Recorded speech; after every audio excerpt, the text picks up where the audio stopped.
আমলকে আল্লাহ তুমি কবুল করে নাও। ইয়া আল্লাহ তুমি মেহেরবানি করে আল্লাহ যত বালা মুসিবত আল্লাহ তোমার পক্ষ থেকে মনে করে আসে, আবার এই বালা মুসিবত উদ্ধার করার মালিক তুমি আল্লাহ।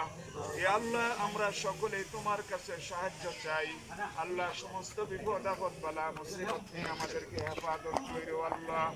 ইয়া রাব্বুল আলামিন মালিক তুমি মেহেরবানি করে আল্লাহ দেশের উন্নয়নের জন্য যত ভালো কাজ করছে, যে কোনো একটা ভালো কাজ উসিলা করিয়া তাকে তুমি মাফ করিয়া দিও।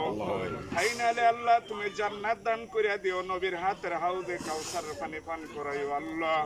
ইয়া রাব্বুল আলামিন পরিশেষে তোমার বান্দা ইয়া আল্লাহ তুমি তাকে জান্নাত নসিব করিয়া দিও আল্লাহ। ফাসাল্লাল্লাহু তাআলা আলা খায়রি খালকিহি মুহাম্মাদ ওয়া আলা আলিহি ওয়া আসহাবিহি আজমাইন وارحمنا معهم وجل كلمة آخر عند الموت لا إله إلا الله محمد رسول الله.